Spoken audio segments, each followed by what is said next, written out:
Bom dia, Paulo Moura, cientista político, 29 de dezembro de 2021. E o assunto de hoje é o Chile, o país mais próspero da América Latina, com indicadores de primeiro mundo, graças a um projeto de política econômica liberal que foi implantada lá a partir dos anos 70. A prosperidade é a marca deste país, que reduziu seus índices de pobreza de 40% nos anos 80 do século XX para 10% agora, e, no entanto, isto não foi suficiente para impedir a rebelião das esquerdas e a eleição de um presidente radical de esquerda de 35 anos. A reflexão que fica aqui é: não basta prosperidade para garantir a liberdade. É sobre isso que eu vou falar no vídeo de hoje, mas antes eu quero agradecer a você que doa pelo Pix e pela conta bancária do canal. A sua doação ajuda a ampliar a estrutura do canal, a melhorar o alcance dos meus vídeos, lembrando que este é um canal que faz análise política com viés conservador, à luz da ciência política e da teoria da comunicação em vídeos curtos. Pessoal, eu vou contar uma história para vocês para fundamentar os argumentos que eu vou usar aqui. Eu estou bem inteirado da situação no Chile porque eu estou com um filme paralisado sobre as reformas econômicas do ministro Paulo Guedes, e parte desse filme ia abordar o projeto econômico liberal, o experimento econômico liberal implantado no Chile, razão pela qual eu tive que pesquisar bastante esse assunto. Estou bem por dentro. O filme está paralisado. Faltou patrocínio, eu não estou usando Lei Rouanet, Fundo do Audiovisual, estou tentando financiamento privado, consegui parte do dinheiro, comecei o filme e parei o filme. Mas isso é outra história. O que eu aprendi com a pesquisa que eu fiz é o seguinte sobre a história do Chile. Em primeiro lugar, o Chile viveu um experimento socialista, talvez, exceto Cuba, o mais radical implantado na América Latina. Os chilenos elegeram um presidente socialista e no início dos anos 70 marchavam aceleradamente para a implantação do comunismo no país quando aconteceu a tomada do poder como reação dos militares. Então não foi apenas a luta armada no Chile, como aconteceu na Argentina, como aconteceu no Brasil, no Uruguai, em vários outros países da América Latina. A esquerda chilena chegou ao poder pela via eleitoral e estava radicalizando a implantação do socialismo. Por que isso é importante? Porque isto significa que uma parcela expressiva da sociedade chilena aderiu às ideias comunistas, estava apoiando o regime socialista que estava destruindo a economia chilena. Portanto, a esquerda chilena tinha e sempre teve raízes numa parcela expressiva da sociedade chilena. Por que eu digo isso? Raízes significa o quê? Um contingente expressivo de cidadãos daquele país acha que o socialismo e o comunismo são coisas boas. A esquerda penetrou nos corações e mentes dessas pessoas e convenceu-as disso. E isto é a raiz de boa parte dos problemas que o Chile vive hoje. O regime militar chileno foi um dos mais radicais daqueles todos que aconteceram na América Latina como tentativa de barrar o avanço do comunismo nas décadas de 60 e 70 do século XX. A esquerda armada lutava pelo poder, pela implantação da ditadura proletariada em vários países. O que aconteceu no Brasil foi café pequeno, perto do que aconteceu no Chile. A Comissão da Mentira, que a esquerda chama de Comissão da Verdade, fala em coisa de 400, 500 mortos e desaparecidos no Brasil. No Chile foram mais de 3 mil mortos e 200 mil chilenos saíram do país, se exilaram depois da implantação do regime militar. Como a esquerda estava no poder pela via eleitoral, embora houvesse luta armada no Chile também, a fundamentação do sistema que estava se implantando tinha raízes sociais. A guerra cultural havia avançado. O que fizeram então os militares chilenos? Pouca gente sabe disso. Mas o experimento liberal chileno ele começou a ser feito 1 ano e meio, 2 depois da tomada do poder pelos militares. Os militares chilenos eram desenvolvimentistas. Estavam repetindo os erros da estatização da economia de praticamente todos os regimes latino-americanos daquela época. E a inflação, que já estava a 1000 por hora no governo derrubado de Allende, não cedia.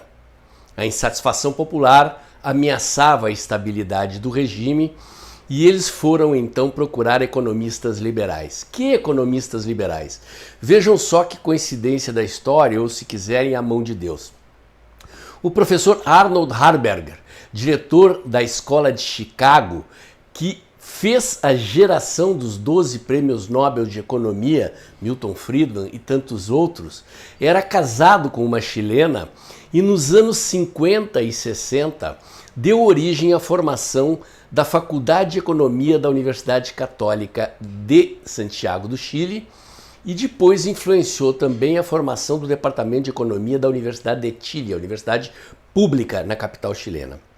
Portanto, muito antes de se implantar o regime militar chileno nos anos 70, o mainstream do pensamento econômico universitário chileno era liberal com o viés da Escola de Chicago.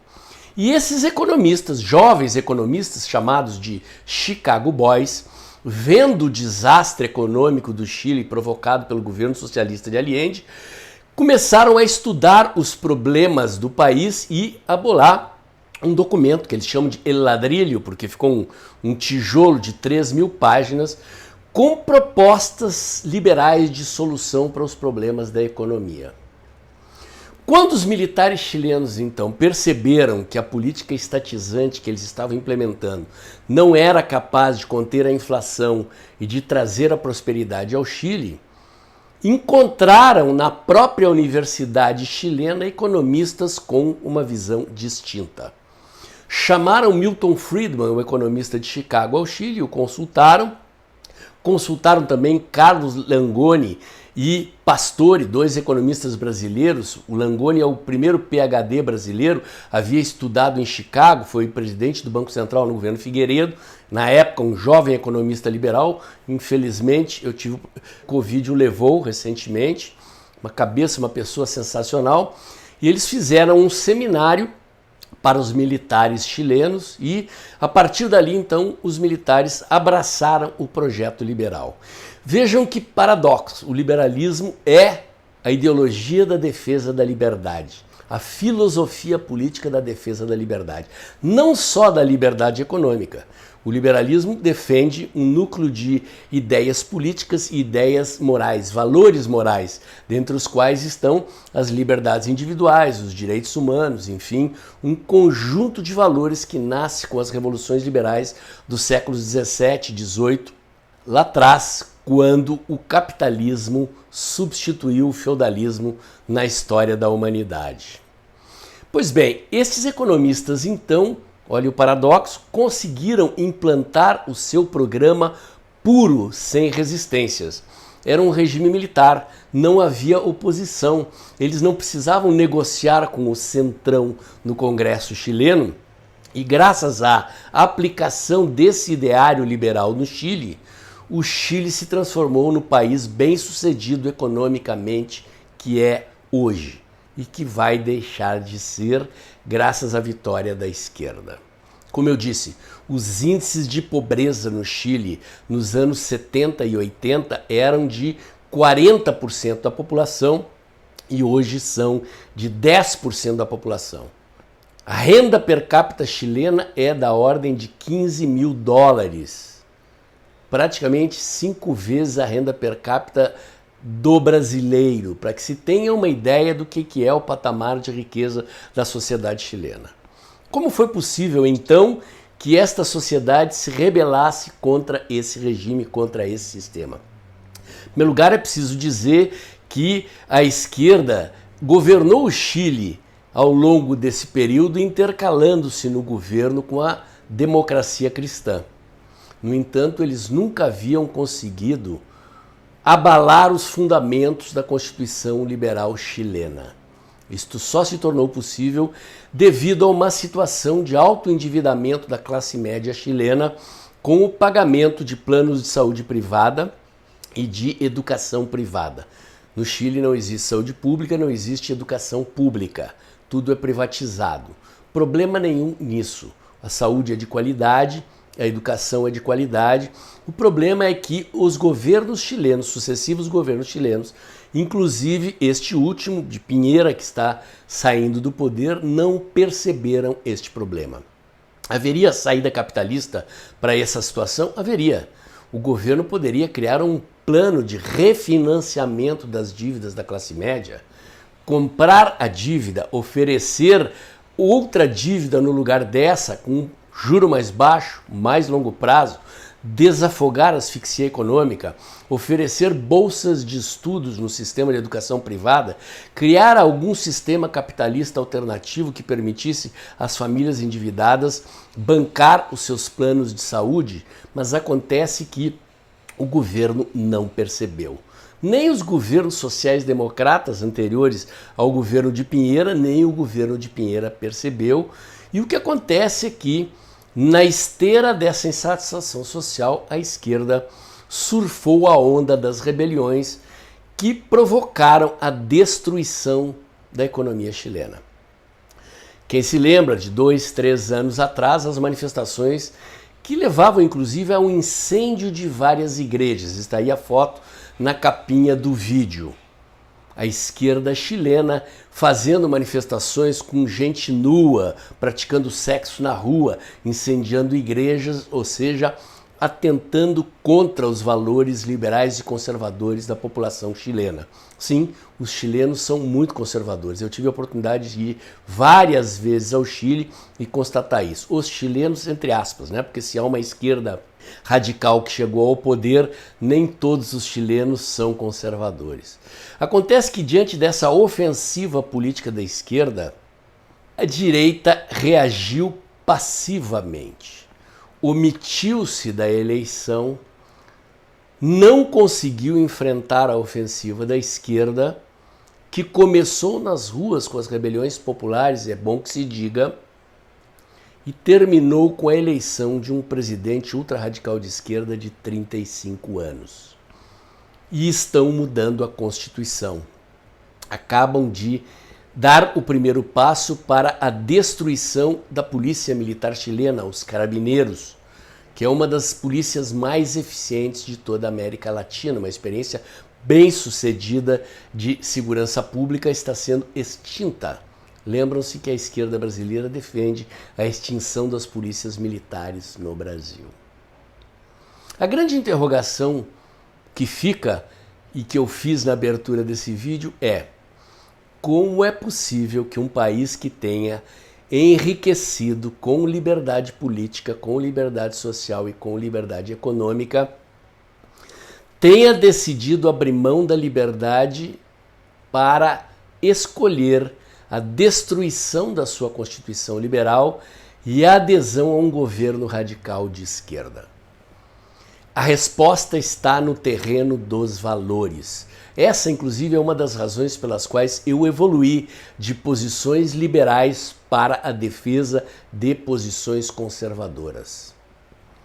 Os liberais, do meu ponto de vista, podem até ter boas soluções de política econômica, às vezes eles não se entendem, né? Parece o PSOL e o PCO da direita brigando entre eles, lá os liberais de Chicago e os liberais da escola austríaca, lá os seguidores de von Mises, em relação a quais seriam as melhores soluções de política econômica, problema deles, mas o fato é que no terreno dos valores os liberais estão desarmados para enfrentar a esquerda. Ao defenderem as liberdades individuais, muitos liberais defendem a liberação das drogas, o casamento gay, defendem políticas que são uma ameaça aos valores da sociedade ocidental, judaico-cristã, que permitiu o surgimento do liberalismo e de um ambiente de liberdade econômica, política e social, tal como nós conhecemos e nós defendemos. Eu já fiz um vídeo aqui no canal chamado O que Queremos Conservar, vou botar o link aqui em cima, onde eu falo exatamente dos valores que nós precisamos defender. A resposta para a derrota da direita chilena, dos conservadores e liberais chilenos para a esquerda, está na guerra cultural. Eu falei aqui que a experiência do regime militar chileno foi das mais radicais da América Latina. Infinitamente mais radical do que aquela que aconteceu no Brasil. E no Brasil, a esquerda, ocupando as universidades, as igrejas, as redações dos jornais, o ambiente cultural, está aí viva, ameaçando voltar ao poder. No Chile, levou mais tempo, mas eles estão de volta. Chegaram à presidência da República pela via eleitoral.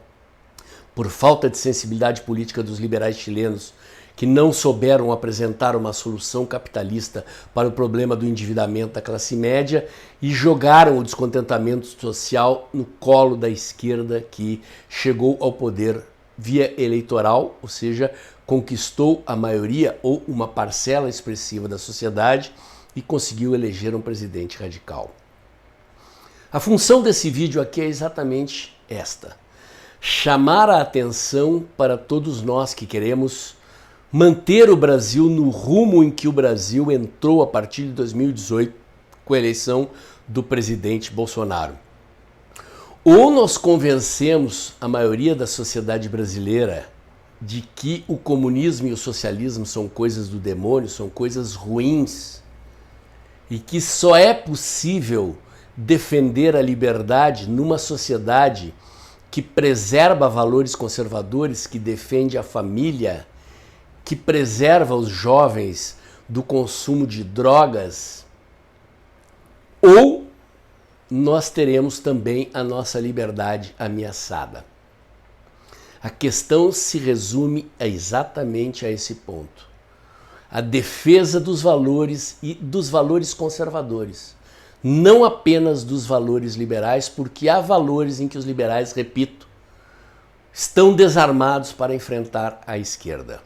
Você não precisa ser cristão para ser conservador, mas precisa reconhecer que a dimensão religiosa e espiritual está presente no ser humano desde as origens da humanidade, e que os valores morais que a religião prega, a religião judaico-cristã prega, são fundamentos, são pilares da nossa sociedade que precisam ser defendidos e preservados.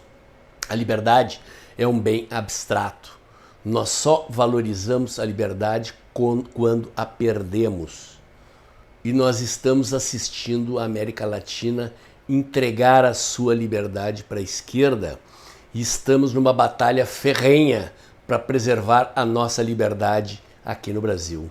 A nossa liberdade de ir e vir, a nossa liberdade de produzir e trabalhar, a nossa liberdade de emitir opinião, a nossa liberdade de credo religioso, a nossa liberdade de escolher os governantes, a nossa liberdade em geral. Repito, só tendo convicção de certos valores morais conservadores é possível barrar o avanço da esquerda no Brasil e na América Latina. A eleição ou a reeleição do presidente Bolsonaro é um detalhe importante, Esse trabalho será muito mais duro se nós perdermos a eleição de 2022 e temos que nos jogar como nunca para impedir que isso aconteça.